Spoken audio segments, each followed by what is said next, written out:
ಈ ರೀಡಿಂಗ್ ನಿಮಗೆ ಅನ್ವಯಿಸಿದರೆ ಅಥವಾ ರೆಸೊನೇಟ್ ಆದರೆ ಮಾತ್ರ ತೊಗೊಳ್ಳಿ, ಇಲ್ಲ ಅಂದರೆ ಬಿಟ್ಬಿಡಿ. ಇದು ಒಂದು ಜನರಲ್ ರೀಡಿಂಗ್ ಮಾತ್ರ ಆಗಿರುತ್ತೆ. ಕಾರ್ಡ್ಸ್ನ ಶಫಲ್ ಮಾಡಿದಾಗ ಫೆಬ್ರವರಿ ಮಂತಲ್ಲಿ ನನಗೆ ಫಸ್ಟ್ ಕಾರ್ಡ್ ಟೆಂಪ್ರೆನ್ಸ್ ಕಾರ್ಡ್ ಬಂದಿದೆ.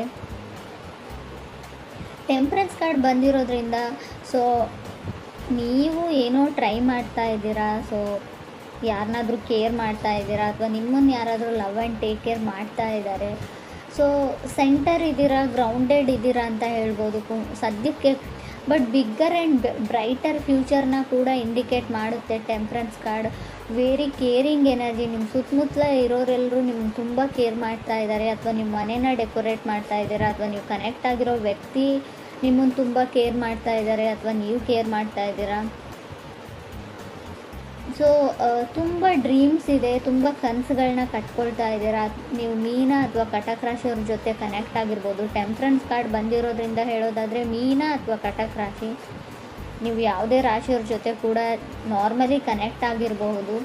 ಸೆಕೆಂಡ್ ಕಾರ್ಡ್ ನನಗೆ ಏಸ್ ಆಫ್ ಕಪ್ಸ್ ಬಂದಿದೆ. ಏಸ್ ಆಫ್ ಕಪ್ಸ್ ಬಂದಿರೋದ್ರಿಂದ ಡೂ ಓವರ್ ಅಗೇನ್ ಅಂತ ಹೇಳುತ್ತೆ. ಮಾಡಿರೋ ಕೆಲಸನೇ ಮತ್ತೆ ಮಾಡಬೇಕಾಗುತ್ತೆ, ಅದು ಯಾವುದೇ ವಿಷಯದಲ್ಲಿ ಆಗಿರ್ಬೋದು. ಸೊ ಫೀಲ್ ಗುಡ್ ಎನರ್ಜಿ ಇದೆ ಅಂತ ಹೇಳ್ಬೋದು. ಒಂದು ಸಮೃದ್ಧತೆ ಅಂತ ಕರಿತೀವಿ ನಾವು, ಏನೋ ಒಂದು ನೆಮ್ಮದಿ, ಫೀಲ್ ಗುಡ್ ಎನರ್ಜಿ ನಿಮ್ಮ ಮುಖದಲ್ಲಿದೆಯೋ ಅಥವಾ ನಿಮ್ಮ ಪಾರ್ಟ್ನರ್ ಮುಖದಲ್ಲಿದೆಯೋ. ತುಂಬ ಹೊಸ ವ್ಯಕ್ತಿಗಳ ಪರಿಚಯ ಆಗಿದೆ ಇತ್ತೀಚೆಗೆ, ಹೊಸ ಜಾಗದಲ್ಲಿ ಇರಬಹುದು ನೀವು. ಏಸ್ ಆಫ್ ಕಪ್ಸ್ ಇರೋದ್ರಿಂದ ಏಸಸ್ ಯಾವಾಗಲೂ ನ್ಯೂ ಸ್ಟಾರ್ಟ್ನ ರೀಪ್ರೆಸೆಂಟ್ ಮಾಡುತ್ತೆ. ಸೊ ನಿಮ್ಗೆ ಯಾರಾದರೂ ಲವ್ಡ್ ಒನ್ಸ್, ನಿಮ್ಗೆ ಇಷ್ಟ ಆಗಿರೋ ವ್ಯಕ್ತಿ ಸೊ ಮೆಸೇಜ್ ಮಾಡ್ಬೋದು, ನೀವು ಯಾರಿಗಾದ್ರೂ ಮೆಸೇಜ್ ಮಾಡ್ಬೋದು. ಕಮ್ಯುನಿಕೇಷನ್ ಇದೆ ಅಂತ ಸೆಕೆಂಡ್ ಕಾರ್ಡ್ ಹೇಳುತ್ತೆ. ತುಂಬ ಲವೇಬಲ್ ಮೆಸೇಜಸ್ ಪಾಸ್ ಆಗ್ತಾ ಇದೆ ಅಂತ ಕೂಡ ಹೇಳ್ಬೋದು. ಥರ್ಡ್ ಕಾರ್ಡ್ ನನಗೆ ಟೂ ಆಫ್ ಸಾರ್ಡ್ಸ್ ಬಂದಿದೆ. ಸೊ ಯಾರೋ trying to become a patience ಅಂತ ಟ್ರೈ ಮಾಡ್ತಾ ಇದ್ದಾರೆ. ಸೊ ಹೇಗೆ ತಾಳ್ಮೆಯಿಂದ ನಡ್ಕೊಳ್ಬೇಕು ಅಂತ ಕಲಿತಾ ಇದ್ದಾರೆ. ಸೊ ಕಂಟ್ರೋಲಿಂಗ್ ಎನರ್ಜಿ ಇದೆ ಅಂತ ಹೇಳ್ಬೋದು. ನೀವು ಅಥವಾ ನೀವು ಕನೆಕ್ಟ್ ಆಗಿರೋ ವ್ಯಕ್ತಿ, ಅದರ್ ಪರ್ಸನ್ ಕೂಡ ಇದಾಗಿರ್ಬೋದು. ಮುಂಚೆ ಎಲ್ಲದಕ್ಕೂ ಸಿಟ್ಟು ಮಾಡ್ಕೊಳ್ತಿರೋ ವ್ಯಕ್ತಿ, ಕೋಪ ಮಾಡ್ಕೊಳ್ತಿರೋ ವ್ಯಕ್ತಿ ನಿಮ್ಮ ಜೊತೆ ಕನೆಕ್ಟ್ ಆದಮೇಲೆ ಸ್ವಲ್ಪ ತಾಳ್ಮೆನ ಕಲಿತಾ ಇದ್ದಾರೆ, ಸ್ವಲ್ಪ ಕಾಮ್ ಆಗಿರೋದಕ್ಕೆ ಟ್ರೈ ಮಾಡ್ತಾ ಇದ್ದಾರೆ ಅಂತ ಹೇಳ್ಬೋದು. ಫೋರ್ತ್ ಕಾರ್ಡ್ ನನಗೆ ಫೋರ್ ಆಫ್ ಸಾರ್ಡ್ಸ್ ಬಂದಿದೆ. ಯಾರಿಗೂ ಭಯ ಇದೆ, ಫಿಯರ್ ಇದೆ, ಸ್ವಲ್ಪ ಭಯ ಆಗುತ್ತೆ. ಓವರ್ ಥಿಂಕಿಂಗು, ಪದೇ ಪದೇ ನಡೆದೋಗಿರೋ ಘಟನೆ ಬಗ್ಗೆ ತುಂಬ ಅತಿಯಾಗಿ ಯೋಚನೆ ಮಾಡ್ತಾರೆ ಅಂತ ಹೇಳ್ಬೋದು. ಈ ಥರ ಕ್ಯಾರೆಕ್ಟರ್ ನಿಮ್ಮದಿದೆಯೋ ಅಥವಾ ಅದರ್ ಪರ್ಸನ್ಸ್ ಇದೆಯೋ. ಬಟ್ ಏಟ್ ಆಫ್ ಸಾರ್ಡ್ಸ್ ಕೆಲವೊಮ್ಮೆ ಚೇಂಜ್ ಆಗಿರೋ ವ್ಯಕ್ತಿನ ರೀಪ್ರೆಸೆಂಟ್ ಮಾಡುತ್ತೆ. ಇತ್ತೀಚೆಗೆ ನೀವು ತುಂಬ ಚೇಂಜ್ ಆಗಿದ್ದೀರೋ ಅಥವಾ ನೀವು ಕನೆಕ್ಟ್ ಆಗಿರೋ ವ್ಯಕ್ತಿ ಚೇಂಜ್ ಆಗಿದ್ದಾರೋ ಅಥವಾ ಕನೆಕ್ಟ್ ಆಗಬೇಕು ಅಂದ್ಕೊಂಡಿರೋ ವ್ಯಕ್ತಿ. ಸೊ ಯಾರೋ ಡೇಟ್ಗೆ ಹೋಗ್ತಾ ಇದ್ದೀರಾ, ನೀವು ನಿಮ್ಮ ಗರ್ಲ್ಫ್ರೆಂಡ್ನ ಡೇಟ್ ಕರೀತಾ ಇದ್ದಾರೆ, ಅವರು ನಿಮ್ಮ ಜೊತೆ ಮೀಟ್ ಆಗ್ತಾ ಇದ್ದಾರೆ. ಸೊ ತುಂಬ ಫ್ರೆಂಡ್ಲಿ ಕ್ಯಾಜುವಲ್ ಕಾನ್ವರ್ಸೇಷನ್ ಇದೆ ಅಂತ ಹೇಳ್ಬೋದು. ಕಮ್ಯುನಿಕೇಷನ್ ಆದರೂ ಕೂಡ ತುಂಬ ಕ್ಯಾಜುವಲ್ ಫ್ರೆಂಡ್ ಥರ ಅವ್ರು ನಿಮ್ಮನ್ನು ಟ್ರೀಟ್ ಮಾಡ್ತಾರೆ, ನೀವು ಅವ್ರನ್ನ ಒಂದು ಗುಡ್ ಫ್ರೆಂಡ್ ಥರ ಟ್ರೀಟ್ ಮಾಡ್ತೀರಾ ಅಂತ ಹೇಳ್ಬೋದು. ಫಿಫ್ತ್ ಕಾರ್ಡ್ ನನಗೆ ಸಿಕ್ಸ್ ಆಫ್ ಕಪ್ಸ್ ಬಂದಿದೆ. ಸಿಕ್ಸ್ ಆಫ್ ಕಪ್ಸ್ ಕೆಲವೊಮ್ಮೆ ಸಿಕ್ಸ್ತ್ ಪ್ಲೇಸಲ್ಲಿ ಬಂದರೆ, ಅದು ಕೂಡ ಏಟ್ ಆಫ್ ಸೋರ್ಡ್ಸ್ ಆದಮೇಲೆ ಬಂದರೆ ಫ್ಲರ್ಟಿಂಗ್ ಎನರ್ಜಿ ಅಂತ ಹೇಳ್ತೀವಿ. ನೀವು ಯಾರ ಜೊತೆನಾದರೂ ಫ್ಲರ್ಟ್ ಮಾಡ್ತಾ ಇದ್ದೀರೋ ಅಥವಾ ನಿಮ್ಮ ಜೊತೆ ಯಾರಾದರೂ ಫ್ಲರ್ಟ್ ಮಾಡ್ತಾ ಇರ್ಬೋದು. ಕೇರ್ಫುಲ್ಲಾಗಿರಿ. ಸೊ ಅವ್ರಿಗನ್ಸುತ್ತೆ ನಾನು ಫ್ರೆಂಡ್ ಮಾಡ್ಕೊಳ್ತಾ ಇದ್ದೀನಿ, ಕ್ಯಾಶುವಲ್ ಫ್ರೆಂಡ್ಸ್ನ ಮಾಡ್ಕೊಳ್ತಾ ಇದ್ದೀನಿ ಅಂತ ಅವ್ರು ಥಿಂಕ್ ಮಾಡ್ತಾ ಇರ್ಬೋದು. ಬಟ್ ಬೇರೆಯವರು ಅಥವಾ ನೀವಾಗಲಿ ಯಾರಾದರೂ ಇಬ್ಬರಲ್ಲೊಬ್ಬರು ಸೀರಿಯಸ್ ಆಗಿದ್ದೀರಾ ಅಂತ ಕೂಡ ಹೇಳುತ್ತೆ ಎನರ್ಜೀಸು. ಸ್ವಲ್ಪ ಕೇರ್ಫುಲ್ಲಾಗಿರೋದು ಒಳ್ಳೆಯದು. ಸೆವೆಂತ್ ಕಾರ್ಡ್ ನನಗೆ ಫೋರ್ ಆಫ್ ಪೆಂಟಿಕಲ್ಸ್ ಬಂದಿದೆ. ಹೋಲ್ಡಿಂಗ್ ಬ್ಯಾಕ್, ಯಾರೋ ಯಾರಿಂದನೂ ದೂರ ಸರಿತಿದ್ದಾರೆ ಅಂತ ಅಂದ್ಕೊಳ್ಬೋದು. ಡಿಸಿಷನ್ನ ತೊಗೊಳ್ಳೋದ್ರಲ್ಲಿ ಲೇಟ್ ಮಾಡ್ತಾ ಇದ್ದೀರಾ, ನೀವು ಅದರ್ ಪರ್ಸನ್ನು ಆ ವ್ಯಕ್ತಿಯಿಂದ ದೂರ ಆಗ್ತಾ ಇದ್ದೀರಾ, ಸ್ವಲ್ಪ ಕಾಂಟ್ಯಾಕ್ಟ್ನ ಮಿಸ್ ಮಾಡ್ಕೊಳ್ತಾ ಇದ್ದೀರಾ ಅಂತ ಹೇಳ್ಬೋದು. ಏಟ್ ಕಾರ್ಡ್ ನನಗೆ ಟವರ್ ಕಾರ್ಡ್ ಬಂದಿದೆ. ಟವರ್ ಕಾರ್ಡ್ ಬಂದಿದೆ ಅಂತ ಭಯ ಪಡೋ ಅಗತ್ಯ ಇಲ್ಲ. Sometimes tower cards temperance card ಜೊತೆಗೆ ಬಂದರೆ ಖಂಡಿತವಾಗ್ಲೂ ಡಿಲೇ ಅಂತ ಹೇಳ್ತೀನಿ. ಯಾವುದೇ ವಿಷಯದಲ್ಲಾಗಿರ್ಬೋದು, ರಿಲೇಷನ್ಶಿಪ್ ವಿಷಯದಲ್ಲಾಗಿರ್ಬೋದು, ನೀವು ಮನೆ ಕಟ್ತಾ ಇದ್ದರೆ, ಏನಾದರೂ ಖರೀದಿ ಮಾಡ್ತಾಯಿದ್ರೆ, ಯಾವುದಾದ್ರೂ ಇವೆಂಟ್ ಇದ್ದರೆ, ಎಲ್ಲಿಗಾದ್ರೂ ಹೋಗಬೇಕು ಅಂದ್ಕೊಂಡಿದ್ರೆ, ಎಲ್ಲದರಲ್ಲೂ ಡಿಲೇನ ಸಡನ್ ಅನ್ಎಕ್ಸ್ಪೆಕ್ಟೆಡ್ ಡಿಲೇ ಅಂತ ಹೇಳ್ಬೋದು. ಸೊ ನೀವು ರೆಡಿಯಾಗಿಲ್ಲ, ಯಾವುದಕ್ಕೂ ಇನ್ನೂ ಟೈಮ್ ಬೇಕು ಅಂತ ಹೇಳ್ತಾ ಇದೆ ಅಂತಲೂ ಹೇಳ್ಬೋದು. ಮೇ ಬಿ ಡೆಸ್ಟಿನಿ ರೆಡಿ ಇಲ್ಲ ಅಂತ ಹೇಳ್ಬೋದು. ನೀವೇನೋ ಮಾಡಬೇಕು ಅಂತ ಇದ್ದೀರಾ, ತುಂಬ ಎಕ್ಸ್ಟರ್ನಲ್ ಫೋರ್ಸಸ್ಸು ನಿಮ್ಮನ್ನು ತಡೀತಾ ಇದೆ, ಆ ಕೆಲಸ ಪೂರ್ತಿ ಆಗಕ್ಕೆ ಬಿಡ್ತಾ ಇಲ್ಲ ಅಂತ ಕೂಡ ಹೇಳ್ಬೋದು. ಸೊ 9th ಕಾರ್ಡ್ ನನಗೆ ಹ್ಯಾಂಗ್ಮ್ಯಾನ್ ಬಂದಿದೆ. ಹ್ಯಾಂಗ್ಮ್ಯಾನ್ ಕೂಡ ಅದನ್ನೇ ಹೇಳುತ್ತೆ, ಎಲ್ಲ ಕೆಲಸಗಳು ನಿಧಾನವಾಗಿ ಆಗುತ್ತೆ, slow and steady wins the race ಅಂತ ಹೇಳ್ತೀವಿ. ಎಷ್ಟೇ ನಿಧಾನವಾಗಾದರೂ ಕೂಡ ಕೆಲಸ ಕಂಪ್ಲೀಟ್ ಆಗುತ್ತೆ ಅಂತ ಹೇಳ್ಬೋದು.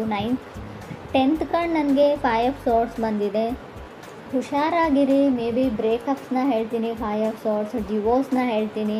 ನಿಮಗೆ ಗೊತ್ತಿಲ್ಲದೆ ಇರ್ಬೋದು, ಆಲ್ರೆಡಿ ಡಿವೋರ್ಸ್ ಆಗಿರೋ ವ್ಯಕ್ತಿ ಜೊತೆ ನೀವು ಕನೆಕ್ಟ್ ಆಗ್ತಾ ಇದ್ದೀರಾ ಇತ್ತೀಚೆಗೆ, ಅವ್ರು ಹೇಳದೇ ಇರ್ಬೋದು ಅಥವಾ ಆಲ್ರೆಡಿ ನಿಮಗೆ ಗೊತ್ತಿರ್ಬೋದು.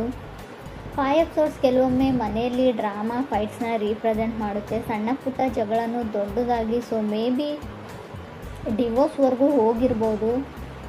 ಹರ್ಮೆಟ್ ಕಾರ್ಡ್ ಕೂಡ ಬಂದಿದೆ. ಸಮ್ಟೈಮ್ಸ್ ಹರ್ಮೆಟ್ ಕಾರ್ಡ್ ಡಿವೋರ್ಸ್ ಆದಮೇಲೆ ಮೇ ಬಿ ಸ್ಯಾಡಲ್ಲಿ, ಸ್ಟ್ರಗಲಲ್ಲಿ ಕೆಲವ್ರು ಇರ್ಬೋದು. ಫೈಟ್ ಫಾರ್ ಲವ್ ಅಂತ ಹೇಳುತ್ತೆ ಹರ್ಮೆಟ್ ಕಾರ್ಡ್. ಟಯರ್ಡ್ ಆಫ್ ಲವ್ ಅಂತ ಹೇಳ್ತೀವಿ. ಫುಲ್ ಆಫ್ ಡೌಟ್ಸ್ ಇದ್ದರೂ ಕೂಡ ಹರ್ಮೆಟ್ ಕಾರ್ಡ್ ಬಂದಿರುತ್ತೆ. ಡೌಟ್ಸ್ ನಿಮಗಿದೆಯೋ ಅಥವಾ ಅದರ್ ಪರ್ಸನ್ಗಿದೆಯೋ. 11th ಹರ್ಮೆಟ್ ಕಾರ್ಡ್ ಇರೋದ್ರಿಂದ ಖಂಡಿತವಾಗ್ಲೂ ನೀವು ಡಿಪ್ರೆಷನ್ ಲೆವೆಲ್ಗೆ ಹೋಗಿರ್ಬೋದು. ಕೆಲವರು ತುಂಬ ಓವರ್ ಥಿಂಕಿಂಗ್, ತುಂಬ ಯೋಚನೆಯಲ್ಲಿ ಕೂಡ ಕೆಲವರು ಇದ್ದೀರಾ ಅಂತ ಕಾರ್ಡ್ ಹೇಳುತ್ತೆ. ಕೆಲವ್ರಿಗೆ ವೆಕೇಷನ್ನ ಅಗತ್ಯ ಇದೆ ಅಂತ ಹೇಳ್ಬೋದು. 2 ಆಫ್ ಸಾರ್ಡ್ಸ್ ಓವರ್ ವರ್ಕ್ನ ಕೂಡ ಸೆಕೆಂಡ್ ಕಾರ್ಡ್ ರೀಪ್ರೆಸೆಂಟ್ ಮಾಡೋದ್ರಿಂದ ಎಲ್ಲಿಗಾದರೂ ಟ್ರಿಪ್ ಹೋಗಿ ಸ್ವಲ್ಪ ಬ್ಯುಸಿಯಾಗಿ ಬೇರೆ ಜಾಗದಲ್ಲಿ ಟೈಮ್ನ ಸ್ಪೆಂಡ್ ಮಾಡಿ ಅಂತ ಹೇಳ್ಬೋದು. ಇನ್ಕಮ್ ಚೆನ್ನಾಗಿದೆ ಅಂತ ಹೇಳ್ತೀನಿ. ಫೈನಾನ್ಷಿಯಲಿ ನನಗೆ ಇನ್ಕಮ್ ತುಂಬ ಚೆನ್ನಾಗಿದೆ ಅಂತ ಕಾಣಿಸ್ತಾ ಇದೆ. ಸೊ ನಿಮ್ಮದೇ ಕೆಲಸ ಮಾಡೋ ಜಾಗದಲ್ಲಿ ನೀವು ತುಂಬ ಬ್ಯುಸಿಯಾಗಿದ್ದೀರಾ, ಓವರ್ ವರ್ಕ್ ಮಾಡ್ತಾಯಿದ್ದೀರಾ, ತುಂಬ ರೆಸ್ಪಾನ್ಸಿಬಿಲಿಟೀಸ್ ಇದೆ, ಬ್ಲಡ್ ಪ್ರೆಷರ್ ಜಾಸ್ತಿ ಆಗ್ತಾ ಇದೆ, ಟೆನ್ಷನ್ ಇದೆ, ಡಿಪ್ರೆಷನ್ ಇದೆ. ಸೊ ಮೇ ಬಿ ಇದು ನೀವು ಕೆಲಸ ಮಾಡೋ ವಿಷಯಕ್ಕೆ ಸಂಬಂಧಪಟ್ಟಿರುತ್ತೆ ಅಂತ ಹೇಳ್ಬೋದು. ವೆಕೇಷನ್ನ ಅಗತ್ಯ ಇದೆ ನಿಮಗೆ, ಸ್ವಲ್ಪ ಟೈಮ್ ತೊಗೊಳ್ಳಿ, ಹೊರಗಡೆ ಎಲ್ಲಾದರೂ ಹೋಗಿ.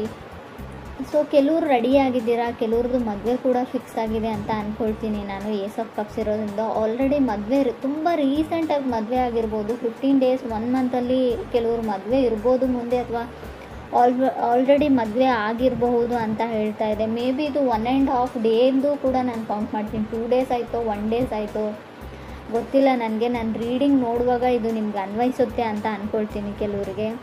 ಕೆಲವ್ರು ತುಂಬ ಖುಷಿಯಾಗಿದ್ದೀರಾ, ಕೆಲವ್ರು ತುಂಬ ನರ್ವಸ್, ಫಿಯರ್ ಅಂತ ಆಗಲೇ ಹೇಳಿದೆ ನಾನು. ತುಂಬ ಭಯದಲ್ಲಿದ್ದೀರಾ. ಕೆಲವರು ಭಯ ನಿಮಗಿದೆಯೋ ಅಥವಾ ನಿಮ್ಮ ಪಾರ್ಟ್ನರ್ಗಿದೆಯೋ, ತುಂಬ ನರ್ವಸ್ನೆಸ್ ಇದೆ, ಭಯ ಇದೆ ಅಂತ ಕೂಡ ಕಾರ್ಡ್ಸ್ ಹೇಳ್ತಾ ಇದೆ.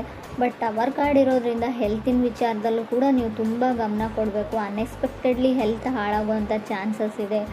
ಸೊ ಹಾಸ್ಪಿಟ್ಲಿಗೆ ಹೋದ್ಮೇಲೆ ನೀವೇನೋ ಮಾಡೋಕ್ಕೆ ಹೋಗಿ ಏನೋ ಆಗ್ಬೋದು, ಅದು ಸರ್ಜರಿನೋ ಅದು ಇದು ಅಂತ ಹೇಳಿರ್ತಾರೆ. ಬಟ್ ಸಮಥಿಂಗ್ ವೆಂಟ್ ರಾಂಗ್ ಅಂತ ಹೇಳುತ್ತೆ. ಆಲ್ರೆಡಿ ಕೆಲವರಿಗೆ ಅದು ಅನುಭವಕ್ಕೆ ಬಂದಿರ್ಬೋದು ಕುಂಭರಾಶಿಯವರಿಗೆ ಅಂತ ಅನಿಸುತ್ತೆ. ಏನೋ ಸ್ಕಿನ್ ಇನ್ಫೆಕ್ಷನ್ನು, ಕೈಯಲ್ಲೇನೋ ಇನ್ಫೆಕ್ಷನ್ನು, ಸ್ಕಿನ್ ಎಲ್ಲ ಫರ್ಜಿಂಗ್ ಆಗ್ತಾ ಇದೆ, ಸಿಪ್ಪೆ ಥರ ಬರ್ತಾ ಇದೆ, ಬೆಳಗಳಿಗೆ ಏನೋ ಆಗಿದೆ.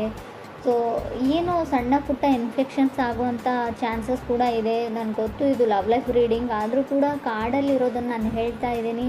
ಮೇ ಬಿ ಕೆಲವ್ರಿಗೆ ಉಪಯೋಗಕ್ಕೆ ಬರುತ್ತೆ ಇದು ಕೂಡ ಅಂತ ಅನಿಸುತ್ತೆ.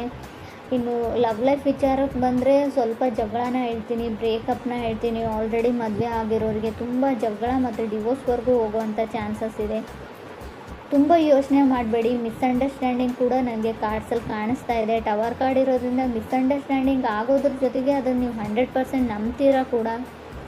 ಸೊ ಗಮನ ಕೊಡಿ. ಯಾವುದೇ ವಿಚಾರ ಇರಲಿ ತುಂಬ ಸರ್ತಿ ಯೋಚನೆ ಮಾಡಿ ಡಿಸೈಡ್ ಮಾಡಿ. ಯಾವುದನ್ನು ಟವರ್ ಕಾರ್ಡ್ ಅಂದರೆ ಸಡನ್ ಡಿಸಿಷನ್ ತೊಗೊಳ್ಬೇಕು ಅಂತ ಅನಿಸುತ್ತೆ. ಸೊ ಕೋಪದಲ್ಲಿ ಕೊಯ್ಕೊಂಡಿರೋ ಮೂಗು, ಸೊ ನೀವು ಸಮಾಧಾನ ಆದಮೇಲೆ ಖಂಡಿತ ಬರಲ್ಲ. ಈ ವಿಚಾರದ ಬಗ್ಗೆ ಕೂಡ ನೀವು ತುಂಬಾ ಯೋಚನೆ ಮಾಡಬೇಕು.